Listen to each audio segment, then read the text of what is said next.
किसानों के सबसे बड़े नेता होने के नाते, किसान यूनियन के सबसे बड़ी यूनियन के कर्ता धर्ता होने के नाते आप सरकार से लड़ते हैं, दबाव बनाते हैं। सरकार के मुखिया हर मन से बोलते हैं कि ये किसानों का देश है, हम किसानों के हित के लिए काम करते हैं।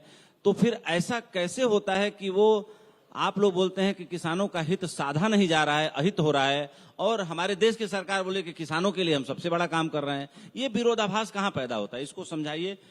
मैं समझा रहा कि भारत सरकार ने मिनिमम सपोर्ट प्राइस देश में फसलों के तय है कि इसके कम पे फसल नहीं बिकनी चाहिए। मक्का का 24 रुपए किलो तय कर रखा है और 11 रुपए किलो बिक रही। अब उसको ठीक बिकवा दो। हमने ये कहा कि एमएसपी गारंटी कानून बना दो। 1 किलो खरीदने की जरूरत नहीं सरकार को। जो व्यापारी अनाज का व्यापार करेगा वो उसके कम पे खरीद नहीं करेगा। ये हमने कहा कानून बना दो ना। लेकिन ये सरकार बड़े उद्योगपतियों की है, बड़े व्यापारियों की है, उन्हीं के ही हक में ये फैसले करते हैं। ये किसान, गांव के लोग, साप्ताहिक बाजार लगाने वाले लोग, छोटा दुकानदार, वो सब बर्बाद होगा। अभी और ज्यादा बर्बादी के कगार पर जाएगा। महंगाई कहां बढ़ रही है और हमको अपने पड़ोसियों से संबंध ठीक रखने पड़ेंगे। डरने की जरूरत नहीं है। हमने पड़ोसियों से लड़ाई कर रखी है। हमारी विदेश नीति भी खराब है। पड़ोसियों से एक पड़ोसी बता दो अगर ठीक संबंध हो। नेपाल हमारा हिंदू राष्ट्र सबसे बढ़िया वो था, उसी गेल उलझम पुलझा हो रहे। भाई एनएचआई यहां से और काठमांडू तक सड़क बढ़ाती थी।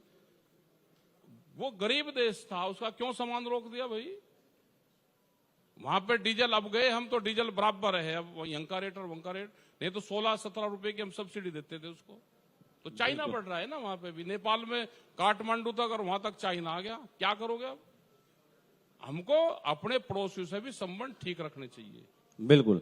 एक आखिरी सवाल, उसके बाद मैं जरूर चाहूंगा कि आपकी फ्लाइट मिल जाए, कि जब किसानों का सबसे बड़ा ऐतिहासिक आंदोलन हुआ और सरकार ने अपने 3 कानून जो पास किए थे, तीनों को वापस लिया, उसके बारे में थोड़ा हमारे दर्शकों को बताइए, यहाँ सभागार में बैठे लोगों को बताइए। वो तो बीमारी थी, जैसे कोरोना आया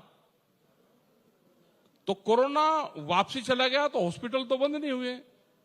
ऐसे ही 3 काले कानून थे, वे अगर लागू होते तो उससे बहुत नुकसान होता किसानों को।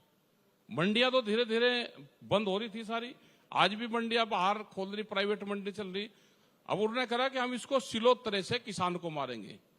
ये तो मंडियां बेचने का प्रोग्राम करते था। मध्य प्रदेश में 182 मंडियों की जमीन बेचने का प्लान बना दिया था।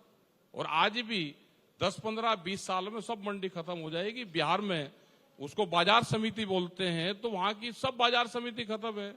अब व्यापारी, बड़े बड़े व्यापारी 4-4, 5-5 एकड़ में अपनी मंडियां बना रखी है। सस्ते में अनाज खरीदते हैं और महंगे में बेचते हैं। तो बिहार के लोग इसीलिए प्लान करा, या तो पढ़ लिख लिए या वो लेबर बन गए, तो बिहार धीरे धीरे खाली होगा। बड़ी कंपनियां वहां पे खेती करने जाएगी।